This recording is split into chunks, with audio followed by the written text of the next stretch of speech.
आता ना मी मशीनला कपडे लावून घेते. काय आता आणखी कसं करायचं कांदा बिंदा टाकून सुक्की बनवायची.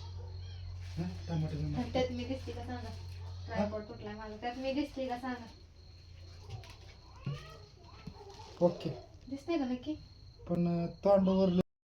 हाय हॅलो नमस्कार. मी काजल तुमच्या सगळ्यांचं स्वागत करते माझ्या एका नवीन ब्लॉगमध्ये. कसे आहे सगळेजण. मस्त मजेत आणि आनंदात असाल. ब्लॉग सुरू करायच्या तेच लाईट गेली होती. मला कपडे लावायची होती मशीनला. असं असतं बघा. म्हणूनसाठी मी दुपारची किंवा सकाळची कपडे लावत नाही. एकदा लाईट गेली का येईल का नाही माहीत नसतं या. त्यामुळे संध्याकाळची लावायचं. जास्त वेळ जात नाही संध्याकाळची. गेली तरी येते 10-11 नंतर. मग काही गॅरंटी नसते. काय प्रॉब्लेम झाला तर नाही येत मग दुपारपर्यंत किंवा संध्याकाळपर्यंत. पण दुपारची गेली का मग काही गॅरंटी नसते. त्या मशीनमध्ये अडकून बसण्यापेक्षा संध्याकाळी लावलेली बरोबर. त्यामुळं इथं आल्यापासून मी संध्याकाळचीच लावून देते. तर चला असू देत. आता बाकी सगळं झालं आहे माझं. ते कपडे जरा ठेवून द्यायचे आहे. ती नवीन कपडे तर ते ठेवून दिले जर रेग्युलर वापरायचे तिथे राहिले तर. आणि ते ठेवायला कुठं जागाच नाही. कपाट पूर्ण भरले ते कपड्यांनी. आणि त्यातलीच मला काढायची आहे त्याची की नको आहे ती. कोणी घालत नाही ती कपडे अशी मी काढून ठेवणार आहे आता. मग त्याचं पुढं काय करायचं ते समजं नाही मला. जाळू का काय करू तुम्ही मला कमेंट करून सांगा. तर असं चला लाईट याची वाट बघते. नाहीतर मग ते बेडवर थोडा पसारा भरला आहे ते आवरून घेते. बघू आता 5ला जाते आणि येते थोड्या वेळात. मोटरची लाईट असते त्यामुळं.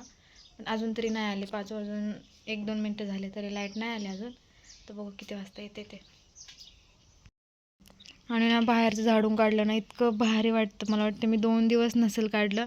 त्यामुळे थोडासा पाला साठला होता. तर आता काहीच नाही बघा. पाला नाही आणि काही नाही. एकदम स्वच्छ स्वच्छ वाटायला लागलं. आणि सगळं सामान पण असं कळशा बिळशा सगळीकडे पडले होते मोकळे झाल्यामुळं. तर काय केलं आहे भांडी पण भरून ठेवली ती कालच रात्री मला वाटते. हां रात्री. त्यामुळं तिथं पण एकदम भारी वाटते. झाडून काढल्यानंतर ना मस्तच वाटतं. छान पण वाटते अंगण असं. चला लाईट याची काही गॅरंटी वाटत नाही है ना. कसं आहे सर्दी झाली तरी चहा प्यायचा.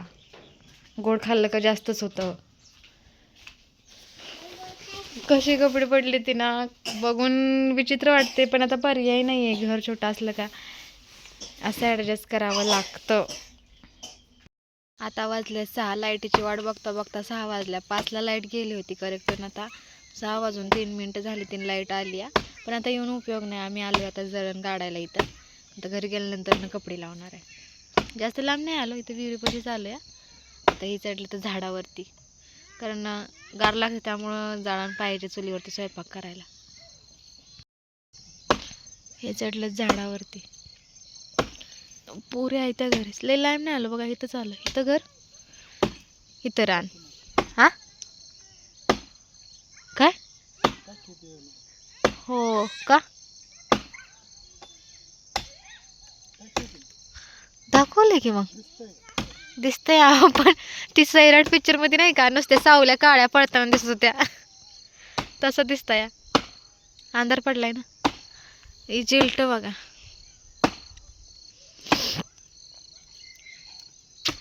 ए इकडे खेळा.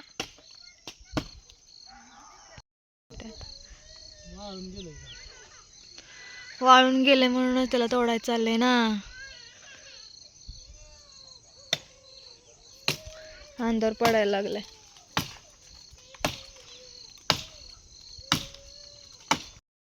वाज जास्त काढायचं नव्हतं का व. एवढंच आता एका दिवसातच संपल. थोडंसंच निघलंय. आता हे गोळा करायला जास्त टाइम जाईल.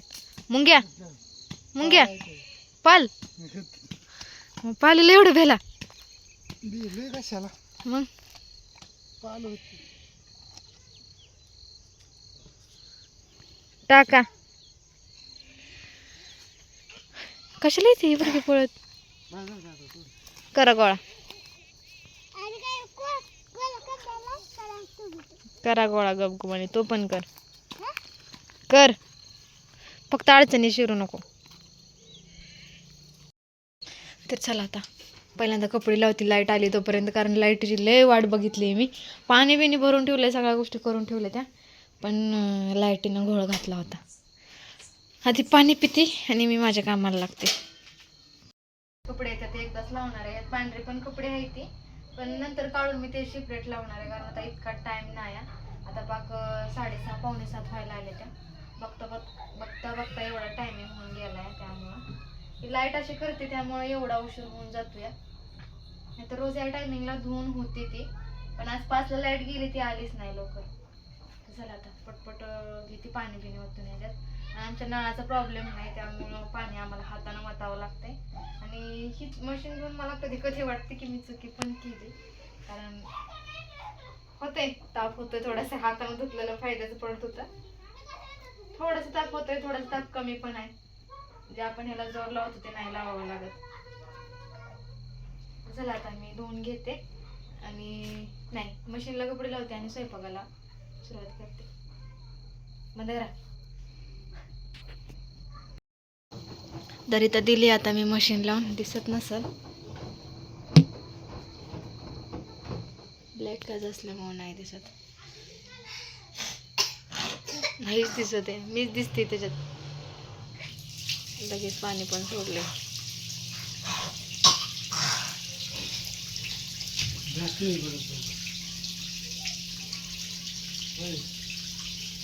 इकडे डाळ शिजून तयार आहे.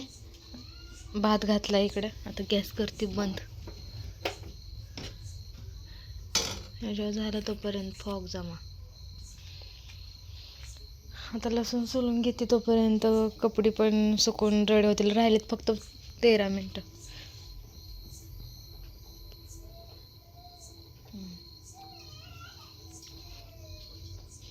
तर आता 7:45 वाजल्या होत्या. जास्तच उशीर झाला होता रोजच्यापेक्षा. आम्ही ना रोज 8:30 वाजता आमचे जेवण झाल्यानंतर कपडे आत घेऊन जातो. आज तर 7:45ला धुवून झाली होती. लाईट अशी करते त्यामुळं मी जास्त करून मशीनला कपडे धुणे टाळत असते. पण जास्त कपडे असले ना पर्याय नसतो. आणि व्हॉइस ओव्हर करण्याचं कारण बाहेर ना गाणी चालू होती या, त्यामुळे व्हॉइस ओव्हर केला होता. आणि आता पण व्हिडिओ एडिट करताना ह्यांचा बाजूला आवाज येतच असेल, म्हणून मला व्हॉइस ओव्हरची व्हिडिओ बनवू वाटत नाही. जेव्हा मी माझं फुल डेचं रुटीन टाकेल ना तेव्हा व्हॉइस ओव्हरचा व्हिडिओ बनवणार होती. पण असू दे चला. तर इथं एका साईडला भात आणि एका साईडला डाळ माझी शिजवून झाली होती आणि हे दोघांचं चाललं होतं खेळायचं. रोज 8:30ला जेवतो, माझ्याकडे थोडाच टायमिंग होता आहे. तशी तर एकच भाकरी करायची होती सोनूच्या पप्पांसाठी, त्यामुळं दमादमाने चाललं होतं. जास्त लवकर पण जेवलं का मग झोप येत नाही त्यासाठी. आणि रोजचं टायमिंग आहे त्या टायमिंगला जेवावं. आणि ना आम्ही जेव्हा तिकडं राहायला होतो ना म्हणजे भाड्याच्या रूममध्ये, तेव्हा इथं ना उंदीर झालं होतं आणि त्या उंदराने इतकं खड्डं केलं होतं ना. आणि अजूनपर्यंत पण आम्ही जेवढं मोजवतं तेवढं खड्डं होतच चाललं होतं. तर इथं पण आता एक नवीनच खड्डा पाडला आहे त्यांनी, म्हणजे त्यात पूर्ण हात बसेल आपला एवढा खड्डा होता. तर ते सोनूचं पप्पा मोजवत होतं. तोपर्यंत म्हटलं चला आपण वरणाला फोडणी देऊन घेऊया आणि पटकन एक भाकरी करून घेऊया. तशी एकच बनवणार होती, पण उद्या आहे शनिवार त्यामुळे त्यांना डबा नाही द्यावा लागत. त्यामुळे मी आमच्यासाठी पण एक बनवून घेतली, म्हणजे उद्या सकाळ बनवण्याचं काही टेन्शनच नाही. तोपर्यंत त्यांनी त्यांचं काम पण करून घेतलं होतं. आणि सोनू ना तिकडे टी व्ही बघण्यासाठी सारखी पळत असते. तिला टी व्हीचा इतका नाद आहे ना. आणि तर आम्ही जास्त तिला मोबाईल देत नाही, कारण तिचा फुल आवाज वाढवून बसते ती आणि काय फालतूच बघत असते या. आपण कसं एकाचा व्हिडिओ बघतो तसंच ती बघत असते, त्यामुळे आम्ही तिला जास्त मोबाईल देत नाही. टी व्ही बघायला होतं पण मोबाईलचा आवाज ऐकला का पळतच येत असते ती. तसं तर ना मला मोबाईलचा कमी नाद आहे आणि टी व्हीचा जास्त नाद आहे. पण आता टी व्ही नाही ना, त्यामुळे मी काय करते कामं करताना ना कोणती तरी एखादी मालिका वगैरे लावून ठेवते आणि ती बघत बघत माझं पण काम चाललेलं असतं. मला पण जास्त आवड आहे टी व्हीची. मी तर लग्नाआधी सकाळी टी व्ही चालू करायची ना, रात्री 1-1:30 वाजता बंद करायची, म्हणजे कंटिन्यू मालिका पिक्चर माझं बघणं सुरूच असायचं. आणि जेव्हापासून मोबाईल हातात आला तेव्हापासून जरा टी व्ही कमी केली होती. पण आता जास्त मोबाईल पण नाही बघू वाटत, कारण मोबाईलनं पण मन भरलं आहे. त्यामुळे असं वाटतं टी व्हीलाच थोडं काहीतरी बघावं जेवत. आणि तर नेटवर्क नसलं त्यामुळं ना मला टी व्ही जास्त आवडते, कारण मोबाईल घरात अजिबात चालत नाही, त्यासाठी बाहेरच जाऊन बसावं लागतं. तर चला असू द्या. तिथं माझी भाकरी वगैरे पण बनवून झाल्या होत्या तशा. एक बनवणार होते तर 2 बनवून घेतल्या. आणि आता पण माझं भाकरी करत ना तारक मेहता का उलटा चष्मा हे बघायचं चाललं होतं. मोबाईलला लावून घेतलं होतं. दुपारी लावलं होतं भाग, 1-1.5 तासाचा भाग असतोय. तर ते अर्धा-अर्धच बघायला भेटतं मला, कारण मोबाईलमधलं चार्जिंग संपतं. आणि बघत मी शूट पण करत असते या कामं करत. त्यामुळे मोबाईलमध्ये काही चार्जिंग पुरत नाही आणि लाईट पण असं मध्ये दगा देत असते. तर असं चला हे सगळं चालायचंच. आणि मला ना एका ताईंची कमेंट आली होती की ती प्रतीक्षा शिंदे ताई आहे ना, तिचे ब्लॉग बघ म्हणून, तुला पण आयडिया येईल. तर मी त्यांचे ब्लॉग बघते बरं का, मला पण आवडतात. पण कसं आहे प्रत्येकाचं लाईफस्टाईल वेगळी असते तशी त्यांची लाईफस्टाईल वेगळी आणि माझी मी भरपूर ट्राय करते की बघून बघून करावं पण नाही जमत. कारण मला जे जमतं ते त्यांना नाही जमणार आणि त्यांना जे जमतं ते मला नाही जमणार. मग मी ते करण्याच्या भानगडीत पण परत नाही. तर चला असू द्यात, आजचा ब्लॉग मी इथंच थांबवते. उद्या भेटू एका नवीन व्हिडिओसोबत. बाय.